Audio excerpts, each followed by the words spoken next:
Assalamualaikum warahmatullahi wabarakatuh. Teman-teman sekalian, malam ini kita akan coba bicara sesuatu yang penting untuk kita hadirkan di akhir tahun baru kita dan di awal tahun baru kita. Agar apa Ustadz? Agar kita bisa mendapatkan kebaikan dan kebahagiaan dalam hidup. Sekarang saya mau tanya, teman-teman yang hadir malam ini, ada nggak yang ngerasa sepanjang tahun ini hidup kita itu banyak ujiannya? Ada apa enggak? Ada yang ngerasa banyak ujian? Mungkin ada di antara teman-teman yang ngerasa, Ustadz, hidup yang aku jalani selama tahun ini teh ya gitu deh Ustadz, ada sakit hatinya, ada kecewanya. Ada yang begitu apa enggak? Ada ya? Atau juga ada sesuatu yang mengecewakan di hati kita, ada atau tidak? Ya, apapun itu. Nah, saya ingin sampaikan begini ke teman-teman, apa yang sudah terjadi tidak akan bisa diulangi kembali. Betul apa enggak? Ya, teman-teman sekalian, bersyukur kita malam ini dilembutkan hatinya untuk bisa datang ke masjid. Ahilman mau tanya, hari ini kita bisa berkumpul karena siapa? Karena Allah. Mengapa teman-teman dipilihkan untuk bisa hadir ke tempat ini? Tolong catat kalimat ini ya. Karena Allah sayang sama teman-teman semua.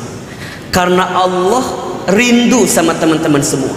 Kalau teman-teman dari sekian banyak orang malam ini dilembutkan hatinya, diringankan langkahnya, dan teman-teman mau mendengarkan nasihat kebaikan, maka teman-teman sedang diinginkan oleh Allah menjadi orang baik. Ini poinnya. Ya, jadi kalau malam ini di malam tahun baru teman-teman, kok mau ya saya mabit, kok mau ya saya berangkat ke masjid, kok mau ya saya kajian? Karena catat baik-baik, teman-teman sedang diinginkan oleh Allah menjadi orang baik dan mendapatkan kebaikan. Mana keterangannya? Dalam satu hadis riwayat Al-Bukhari, Rasulullah Shallallahu Alaihi Wasallam bersabda, "Man yuridillahu bihi khairan yufaqihu fiddin." Barang siapa yang diinginkan oleh Allah kebaikan, khair, dia dapat kebaikan di dunia dan di akhirat, yufaqihu fiddin, maka dia akan diberikan kemampuan untuk memahami ilmu agamanya. Jadi kalau teman-teman dari sekian etapa kehidupan ingin belajar, ingin menambah ilmu, ingin menguatkan ilmu, dan ingin mendapatkan nasihat kebaikan, maka teman-teman masih diinginkan oleh Allah menjadi orang baik. Ini poinnya. Maka bersyukurlah kepada Allah. Syai kalimat alhamdulillah, terima kasih ya Allah, malam ini Engkau lembutkan hati kami, Engkau ringankan langkah kami, dan Engkau hadirkan kami di tempat ini ya Allah ya Rabbal Alamin. Maka kita berharap kepada Allah teman-teman sekalian, kita menutup akhir tahun dengan penuh kebaikan, karena kita berharap tahun kehidupan kita bisa lebih baik. Coba Ahilman mau tanya, siapa yang mau tahun depan hidupnya lebih baik? Siapa yang tahun depan hidupnya lebih berkah? Siapa tahun depan hidupnya ingin lebih bahagia? Mudah-mudahan ini semua harapan-harapan baik kita. Kenapa? Karena semua itu berangkat dari ilmu teman-teman. Ilmu. Jadi kalau tadi Ahilman sampaikan ya, jadi kalau teman-teman sedang diinginkan oleh Allah menjadi orang baik dan diinginkan oleh Allah mendapatkan kebaikan, maka ciri pertama yang melekat pada dirinya apa? Diberikan keinginan untuk memahami ilmu agamanya. Berarti apa? Ilmu. Karena segala sesuatu butuh ilmu, betul apa enggak? Kata Nabi, man arada dunya fa alaihi bil ilmi. Barang siapa yang mau dunia butuh apa? Ilmu. Wa man aradal akhirah fa alaihi bil ilmi. Barang siapa yang mau akhirat butuh apa? Ilmu. Wa man aradahuma fa alaihima bil ilmi. Barang siapa yang mau keduanya, dunia akhirat, maka apa? Dengan ilmu. Maka jangan kaget, dalam Quran surat Al-Mujadilah ayat 11 Allah sampaikan kepada kita, yarfa'illahu alladhina amanu minkum walladzina utul ilma darajat. Apa maknanya? Yarfa'i itu fi'il mudhari. Dalam ilmu shorof, fi'il mudhari itu berarti kalimatnya present tense dalam bahasa Inggris. Jadi sesuatu yang sedang akan gitu. Jadi kalau kita terjemahkan yarfa'illah, Allah sedang akan mengangkat. Siapa yang Allah angkat? Alladzina amanu minkum, orang yang beriman di antara kamu sekalian. Walladzina utul ilma, dan orang yang berilmu di antara kamu sekalian. Apa? Darajat jama'. Allah akan angkat derajatnya, angkat derajatnya, bukan satu derajat tapi beberapa derajat. Apa poinnya? Kalau teman-teman hidupnya ingin dimuliakan, kalau teman-teman hidupnya ingin diangkat derajatnya, gampang. Tingkatkan imannya, tambahkan ilmunya. Dan seseorang ya bisa meningkat imannya karena apa? Karena apa? Karena ilmu. Betul apa enggak? Makin kita belajar, makin meningkat iman kita, makin kuat keyakinan kita kepada Allah Subhanahu wa ta'ala. Betul? Kalau orang makin meningkat imannya, makin baik ibadahnya. Lihat. Makin bertambah ilmunya, meningkat imannya. Imannya meningkat, makin baik ibadahnya. Ibadahnya makin baik, maka amalnya makin banyak. Amal solehnya makin banyak. Ilmunya bertambah, imannya meningkat. Imannya meningkat, ibadahnya makin baik. Ibadahnya makin baik, amal solehnya makin banyak. Amal solehnya makin banyak, maka akhlaknya makin indah. Artinya seseorang akan punya akhlak yang baik kalau punya ilmu yang baik, kalau punya ilmu yang banyak. Maka mohon maaf kalau ada orang yang belajar ilmu tapi setelah dia belajar tidak menjadikan akhlaknya makin indah, berarti ada masalah itu. Contoh misalnya, kalau dia makin belajar tapi sesudah belajar dia malah mudah menyalahkan orang, malah tambah sombong, malah tambah merendahkan orang lain, menghina orang lain, berarti ada masalah. Karena harusnya bertambah ilmu, maka bertambah indah akhlaknya. Makin rendah hati, tidak sombong, tidak ujub, tidak takabur, tidak mudah merendahkan orang lain. Kenapa? Karena dia merasa dengan ilmunya, teman-teman ya, orang itu makin mendalami ilmu, makin sadar kalau ilmunya sangat terbatas. Betul apa enggak? Teman-teman makin rajin ngaji, makin ngerasa kalau ilmu kita nggak ada apa-apanya. Maka malam ini teman-teman datang ke tempat ini, diberikan kemudahan di sini. Izin Allah kita ingin menambah ilmu kita, meningkatkan iman kita, memperbaiki ibadah kita, memperbanyak amal soleh kita, memperindah akhlak kita, yang ujungnya kita menjadi orang yang baik dan mendapatkan kebaikan. Betul apa enggak? Apa di antara kebaikan itu? Ada dua ya, ada kebaikan dunia, ada kebaikan akhirat, kan begitu. Apa kebaikan dunianya? Teman-teman mau apa? Teman-teman pengen apa? Yang belum punya kerja pengen dapat kerjaan, pengen atau enggak? Gimana caranya? Ini, tambahkan ilmu, tingkatkan iman, perbaiki ibadah, perbanyak amal, perindah akhlak, dapat kerjaan itu, maka ketemu nanti jalannya. Maka insya Allah ya teman-teman, kita menutup akhir tahun dengan kebaikan, dan kita juga ingin membuat awal tahun kita dengan penuh kebaikan. Betul? Setuju apa enggak? Sekali lagi, siapa yang tahun depan hidupnya ingin lebih baik? Siapa yang tahun depan hidupnya ingin lebih bahagia? Pertanyaannya, gimana caranya Ustaz? Apa sikapnya? Ada dua sikap yang harus teman-teman hadirkan agar bisa mendapatkan kebaikan selain tadi ya, senjatanya ilmu dan seterusnya. Apa di antara dua sikap itu? Yang pertama, sikapnya adalah muhasabah. Oke, Ustadz, apa itu muhasabah? Di akhir tahun ini kita harus banyak bermuhasabah. Apa itu muhasabah? Muhasabah itu artinya menghitung-hitung, mengingat-ingat, dan mengevaluasi diri apa yang sudah kita lakukan kemarin untuk hari esok. Itu muhasabah.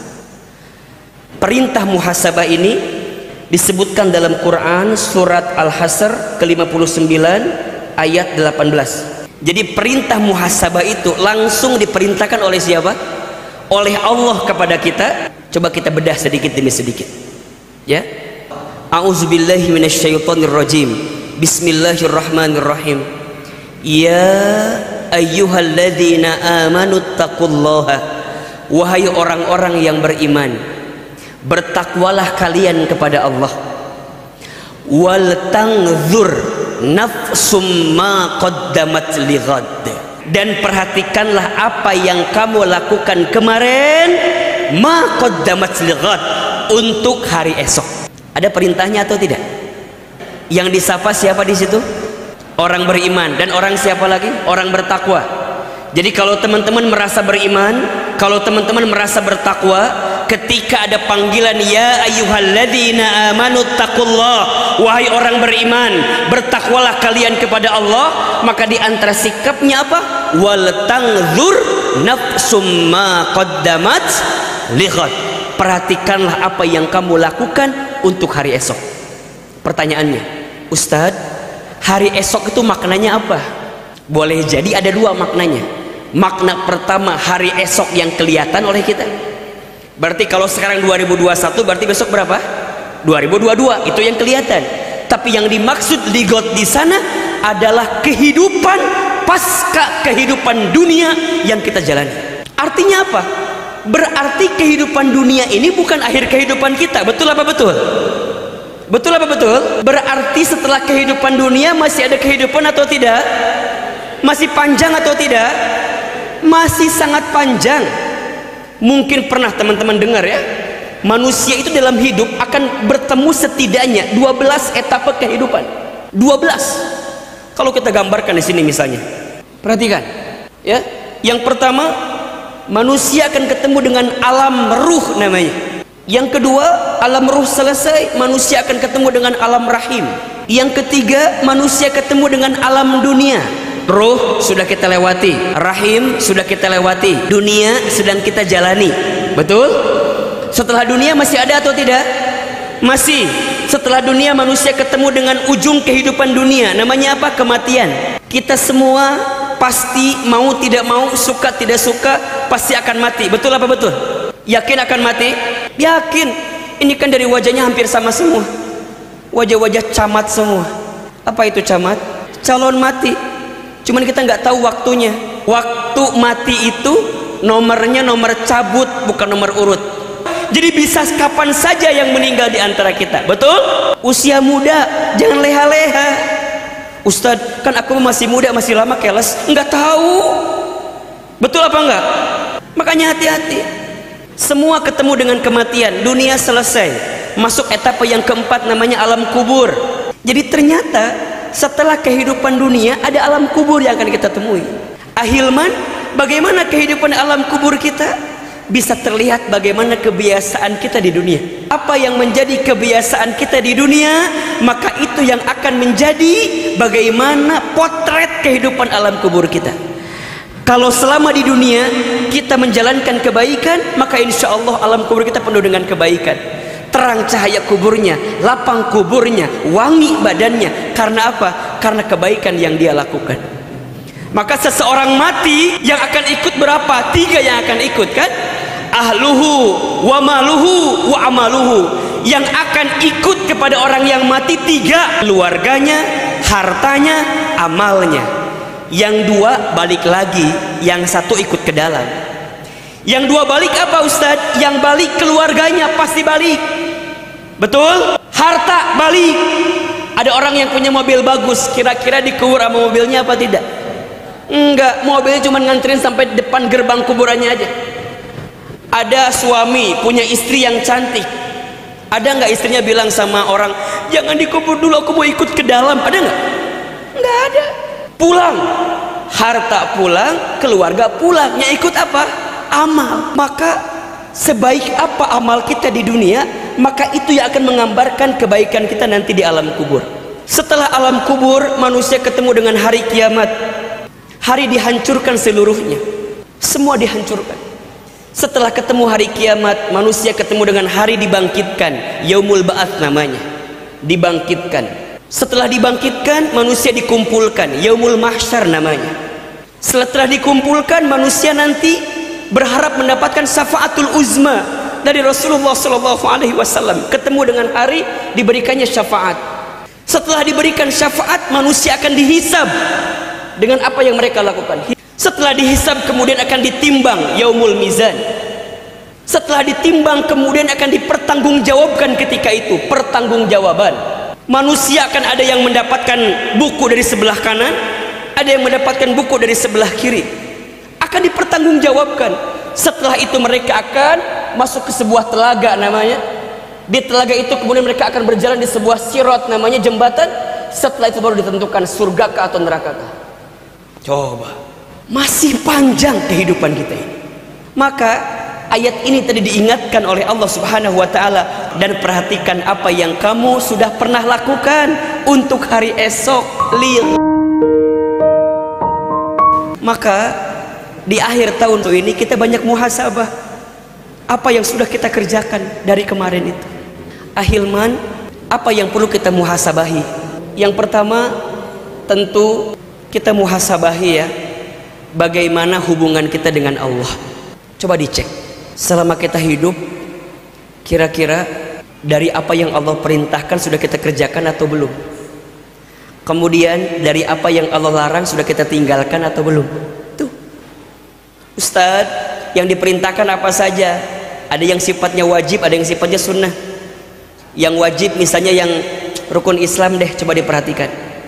Bagaimana syahadat kita, sholat kita, sholat nih teman-teman, sholat. Kira-kira sepanjang tahun ini, sholat kita kayak gimana itu? Kalau hidup kita mau baik, perbaiki sholat kita.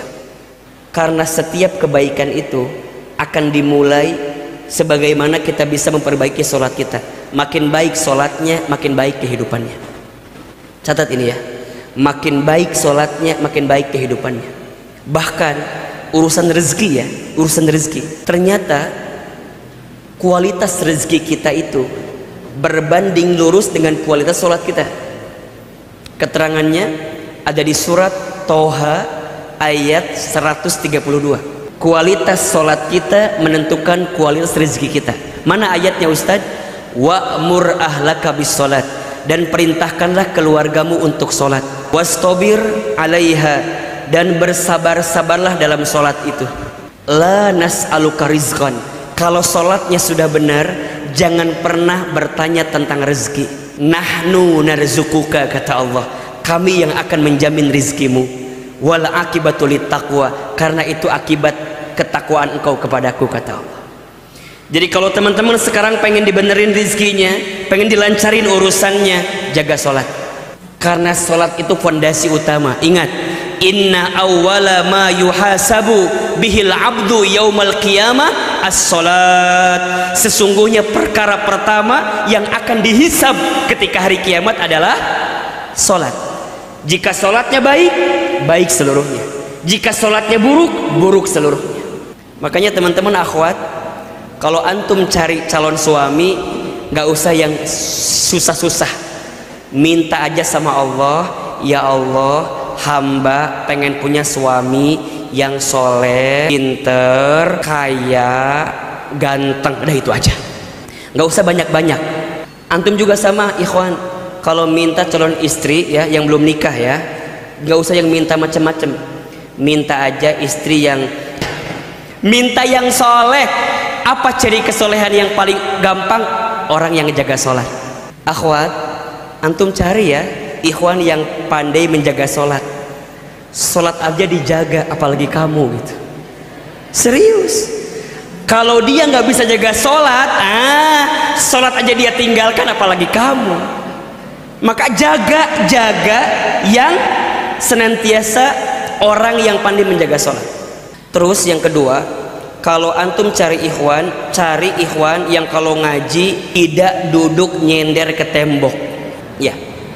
Kenapa Ustadz? Karena yang nyender ke tembok itu tidak pantas dijadikan sandaran. Karena dia aja sibuk nyari sandaran. Bagaimana mungkin dia bisa jadi sandaran orang duduk juga nyender? Iya benar. Ya. Kenapa Ustadz? Bener. Akhwat, antum itu pasti butuh sandaran, bener apa enggak? Makanya coba dilihat, kenapa perempuan itu kalau foto pasti miring. Coba, kenapa coba? Kenapa ya? Dipikir-pikir, kenapa perempuan tuh kalau foto pasti miring? Karena dia butuh sandaran. Serius. Maka nanti akhwat, cari laki-laki yang bisa jadi tulang punggung. Di mana pondasinya? Sholat. Jaga sholat. Engkau menjaga sholat, maka Allah jaga kehidupan. Maka ayo muhasabahi teman-teman, kira-kira gimana sholat kita? Sudahkah kita menjaganya? Sudahkah kita benar-benar komitmen dengan waktunya? Hati-hati. Ustadz, gimana sholat yang terbaik itu? As-sholatu ala waktiha, sholat di awal waktu. Itu yang terbaik. Di antara amal yang dicintai oleh Allah adalah apa? Sholat di awal waktu.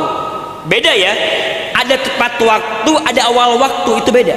Kalau tepat waktu itu masih ada waktu untuk sholat, itu tepat waktu. Tapi kalau awal waktu azan berkumandang, dia sudah standby untuk melaksanakan sholat. Contoh, sholat zuhur jam 2 siang, masih boleh atau tidak? Masih boleh. Waktunya tepat atau tidak? Tepat, masih ada. Tapi di awal atau bukan? Bukan. Nah, Allah suka kepada orang yang memastikan sholat di awal waktu. Barang siapa yang suka mengakhirkan sholat, maka jangan kaget kalau banyak sesuatu yang diakhirkan dalam hidupnya. Rizkinya meleset, kerjaannya meleset, gitu loh. Kurang beruntung. Kadang-kadang pernah nggak teman-teman ngalamin gini? Teman-teman lagi bisnis, tinggal deal gitu, tiba-tiba cet, meleset. Pernah nggak kayak gitu? Pernah nggak? Evaluasi. Mungkin ada masalah di sholat kita. Teman-teman ikutan tes kerjaan, misalnya tesnya 7 tahapan. Tahap 1 lolos, 2 lolos, 3 lolos, sampai tahapan ke-6 tinggal dikit lagi, ngegicel, nggak dapet. Cek, boleh jadi ada sholat kita yang tidak baik itu. Jelas sampai di sini? Maka jaga hubungan kita dengan siapa? Allah. Satu, syahadatnya dipastikan benar, sholatnya dijaga dengan baik. Yang ketiga apalagi? Zakat. Jika sudah sampai nisab haulnya, maka keluarkan zakatnya. Kalau belum sampai, infak sodakonya silakan dikeluarkan. 4, puasa Ramadan. Ayo siapin dari sekarang. Ramadan tahun ini harus kita isi dengan lebih baik dibanding tahun lalu. Betul apa enggak? Setuju? Teman-teman canangkan di hati, Ustadz, aku mau khatam Quran, aku mau baca Quran. Persiapkan dari sekarang. Haji umroh, bismillah kita bisa berangkat. Lakukan apa yang Allah cintai, maka Allah akan mencintai apa yang kamu lakukan. Ini poinnya. Lakukan apa yang Allah cintai, maka Allah akan mencintai apa yang kamu lakukan. Barang siapa yang mengistimewakan Allah dalam hidupnya, maka Allah akan istimewakan kehidupannya. Yang wajib sudah, naikin yang sunnah. Apa di antara contohnya? Kalau Ahilman boleh kasih amalan. Kalau teman-teman ingin mendapatkan kemuliaan dan kebaikan, jangan pernah tinggalkan sholat tahajud. Sholat tahajud itu kunci kemuliaan seorang mukmin. Teman-teman jaga tahajud, maka akan datang kebaikan dalam hidup teman-teman. Ayo, bangun di sepertiga malam, dirikan sholat tahajud. Allah akan berikan kebaikan sama teman-teman. Barang siapa yang bangun di sepertiga malam, kemudian dia dirikan sholat tahajud, yang banyak dosa dia minta ampun, Allah ampuni dosanya. Yang punya hajat dia minta sama Allah, Allah cukupi hajatnya. Apa yang kamu minta, maka akan diukur seberapa hebat kamu tahajud. Jadi kalau teman-teman punya keinginan tapi tidak dibuktikan dengan sholat tahajud, berarti kita masih belum serius menginginkan keinginan itu. Ayo tahajud. Kemudian apa Ustadz?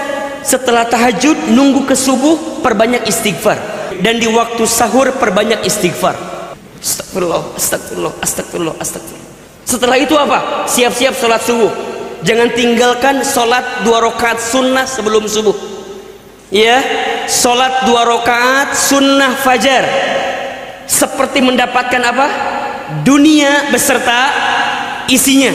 Kalau teman-teman bisa menunaikan itu, maka dunia akan tertunduk lesu kepada kita, tertunduk hina, karena kita mengedepankan kebaikan di hadapan Allah. Kalau sholat 2 rakaat sebelum subuh aja dapat dunia beserta isinya, maka bagaimana dengan sholat subuh berjamaahnya? Apa pahalanya Ustadz? Barang siapa yang sholat subuh berjamaah di masjid, maka dia berada dalam penjagaan Allah, fi dhimmatillah. Kalau Allah sudah jaga, apa yang teman-teman khawatirkan? Kemudian lanjut lagi, sholat duha. Barang siapa yang tidak melepaskan 4 rakaat sholat duha di pagi hari, maka Allah akan cukupi kebutuhannya. Duha, ayo bangun. Sebelum itu apa? Sodakoh. Sodakoh di pagi hari itu luar biasa, mengundang doa malaikat. Kata Nabi, ada 2 malaikat yang setiap pagi datang mengunjungi kita. Ada satu pagi pada seorang hamba, ada 2 malaikat yang turun kepada mereka. Ngapain Ustaz?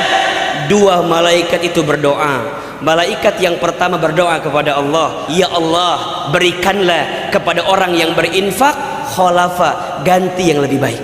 Malaikat yang kedua berdoa, apa doanya? Ya Allah, berikanlah kepada orang yang pedit, medit, apa?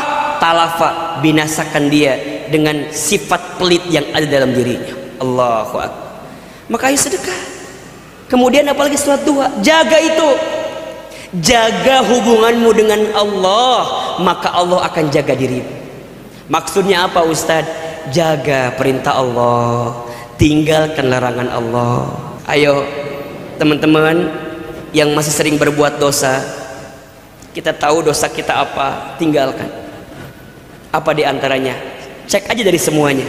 Mata, masih hobikah kita melihat yang Allah haramkan? Kira-kira punten mohon maaf, mata kita lebih banyak baca Quran atau baca WhatsApp? Lebih banyak nonton ceramah agama atau nonton yang gak jelas?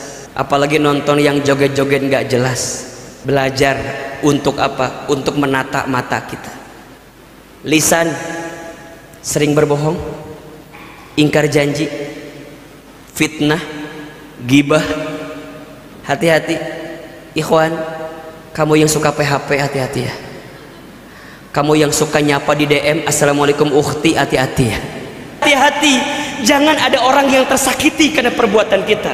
Satu kali saja kamu menyakiti hati orang lain, khawatir kita akan dihisab oleh Allah karena kelakuan kita menyakiti hati orang lain. Jadi gimana? Udah, urusan hati mah jangan dibuat bimbang. Iya, enggak. Mau, enggak. Hatiku bukan lampu merah, bukan lampu kuning, bukan lampu hijau. Merah berhenti, kuning siap-siap, hijau jalan.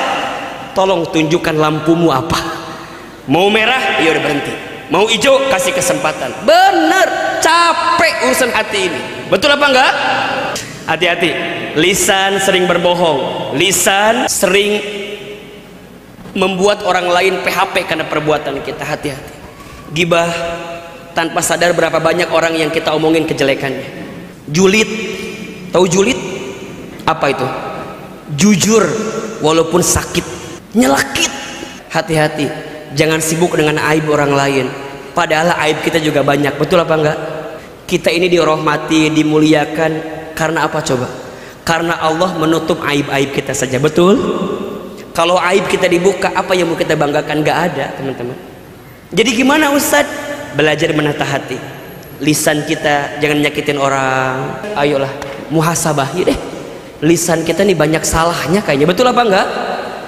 Jangan sibuk dengan aib orang lain, karena sebenarnya kita juga banyak aibnya. Betul apa enggak? Ayo evaluasi. Apalagi Ustadz, tangan kita pernah menyentuh yang haram atau tidak? Pernah bersentuhan dengan yang haram atau tidak? Nih, hati-hati dengan jempol kita. Hati-hati. Sekarang seseorang itu bisa terjelembab pada satu keburukan ketika dia salah menentukan jempolnya. Hati-hati dengan menebar hoax. Hati-hati. Nyaring sebelum sharing. Gimana cara nyaringnya? Satu, pastikan ini benar atau tidak. Yang kedua apa? Ini bermanfaat atau tidak. Ini benar Ustadz, iya kita share, tapi bermanfaat atau tidak? Mungkin buat kita bermanfaat, bagi orang bermanfaat atau tidak. Yang ketiga, ada orang yang dirugikan atau tidak dari apa yang kita share. Jangan sampai ngomongin orang. Teman-teman kan kadang-kadang kita suka kuat ya, suka komen gitu. Ada tuh video Ustaz yang lagi viral di TikTok tuh, lagi rame tuh. Ustaz bilang gini, ridho, terima apa yang Allah berikan, begitu kan? Ada yang komen, Ustaz mah ngomong bisa aja, ngomong mah gampang. Aku yang merasakan enggak, cik atuh terima aja dulu, nggak usah komen-komen gitu nih riuh. Komen we, meni sibuk. Teman-teman, apa sih susahnya bilang alhamdulillah, makasih ya Ustaz udah ngingetin saya. Iya enggak? Apa susahnya? Kenapa harus kemudian membantah sesuatu yang udah jadi kebaikan bagi kita? Kemudian apalagi Ustadz? Kira-kira pastikan dari apa yang kita baca ini benar tidaknya, manfaat tidaknya, ada yang dirugikan atau tidaknya. Kemudian kira-kira ini kalau saya share akan jadi pahala kebaikan atau enggak buat kita.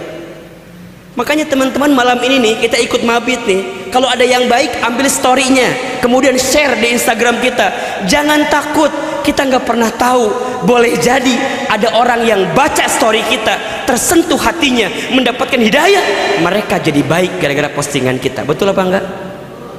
Maka jangan kemudian, Ustaz aku mah sering takut dianggap pria. Hati-hati, takut dianggap pria itu berarti di hati kita ada riaknya. Betul? Nothing tulus aja. Kalau yang nggak ikhlas itu apa Ustadz? Kalau yang nggak ikhlas cirinya begini, dia upload sesuatu sampai 1 jam nggak ada yang like, dia hapus lagi. Kok nggak ada yang like ya? Kok nggak ada yang komen ya? Nah dia dihapus, berarti ria selama ini. Kalau dia tahu itu kebaikan, ya udah, nothing tulus aja. Boleh jadi itu ada pahala kebaikan sama kita. Betul apa enggak? Teman-teman, perbaiki hati ya. Jangan sibuk sama penilaian orang lain. Kenapa? Karena setiap orang pasti melihat kita beda-beda. Betul apa enggak? Tidak akan bisa kita menyenangkan semua orang. Betul apa betul? Akan ada aja orang yang gak suka sama kita. Betul? Maka jangan sibuk sama penilaian orang lain. Jangan sibuk menceritakan dirimu kepada orang lain. Yang menyukaimu tidak butuh itu, yang membencimu tidak percaya dengan itu. Jadi gimana Ustadz? Sibuklah apa? Menjadikan perhatian Allah, penilaian Allah yang paling utama untuk kita. Maka teman-teman, udah, yuk bismillah. Yang pertama, bismillah. Yang pertama, jaga hubungan kita dengan Allah, bentuk muhasabah kita. Kemudian yang kedua apa Ustadz? Muhasabah hubungan kita dengan siapa? Dengan orang tua kita. Teman-teman sekalian, ridhonya Allah itu ada pada ridhonya orang tua, dan murka bencinya Allah ada pada murka benci orang tua. Ahilman berpesan kepada teman-teman ya, kalau kita mau sukses, kalau kita mau berhasil, jaga hubungan kita dengan orang tua kita. Muliakan orang tua kita, maka Allah akan muliakan hidup kita. Bahagiakan orang tua kita, maka Allah akan bahagiakan kehidupan kita, terutama ibu kita. Satu kali sahabat bertanya kepada Rasulullah, ya Rasulullah, kepada siapakah aku harus berbuat baik? Rasul menjawab, ummuka, kepada ibumu, summa ummuka, kepada ibumu, kemudian ummuka, kepada ibumu, summa abuka, kemudian kepada bapakmu. Ibu disebutkan 3 kali. Kenapa Ustaz? Karena ada pengorbanan ibu yang begitu besar kepada kita. Ada 5 air yang dikeluarkan oleh seorang ibu untuk anaknya, dan seorang anak tidak akan bisa membalas air itu. Yang pertama, air ketuban saat ibu mengandung anaknya. Yang kedua, air darah saat ibu melahirkan anaknya.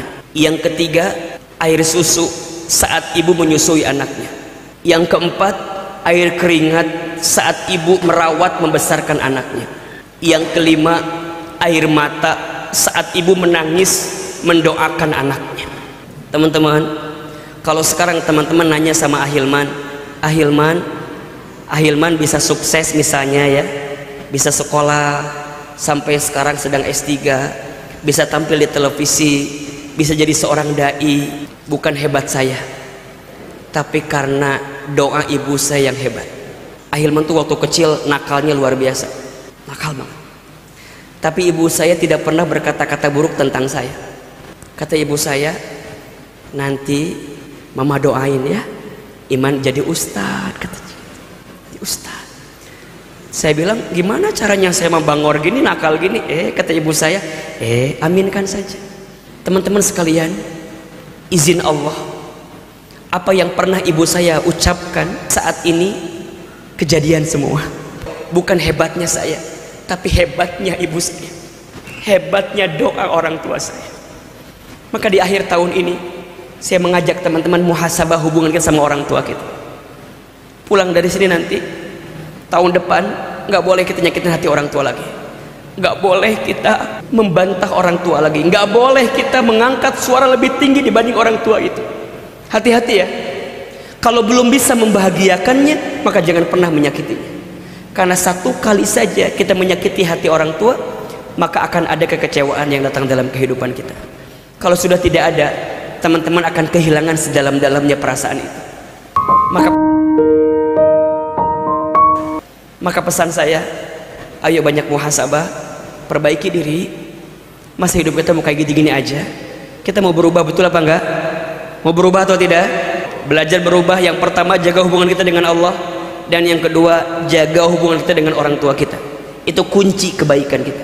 Makin teman-teman jaga kebaikan itu, maka Allah akan jaga kebaikan bagi teman-teman sekali. Setelah itu nanti bab di sini akan ketemu dengan apa? Sikap untuk memperbaiki diri. Jadi yang pertama sikapnya muhasabah, sikap yang kedua memperbaiki diri. Insya Allah mudah-mudahan kita bisa ketemu lagi. Masih panjang sebenarnya yang mau Ahilman sampaikan, tapi karena waktu mohon maaf kita tidak bisa panjang, karena setelah ini masih ada yang lain. Pesan Ahilman, perbaiki hati kita, lembutkan hati kita, jangan pernah berhenti berbuat baik, terus berbuat baik ya. Kenapa? Karena rahmat Allah itu sangat dekat dengan orang yang berbuat baik. Inna rahmatallah qaribum minal muhsinin. Sesungguhnya rahmat Allah sangat dekat dengan orang yang senantiasa berbuat baik. Terima kasih banyak, mudah-mudahan bermanfaat. Tetap semangat menjalani hari-hari kita ke depan. Terima kasih banyak, semoga teman-teman sehat selalu, panjang umur, berkah semuanya, dan semoga Allah mengampuni kita semua. Selamat bertemu dengan waktu yang baru. Semoga Allah berikan awalnya kebaikan, pertengahannya kebahagiaan, dan akhirnya keberkahan. Yang benar dari Allah, yang salah dari Ahilman yang banyak kesalahannya. Wabillahi taufiq wal hidayah. Wassalamualaikum warahmatullahi wabarakatuh.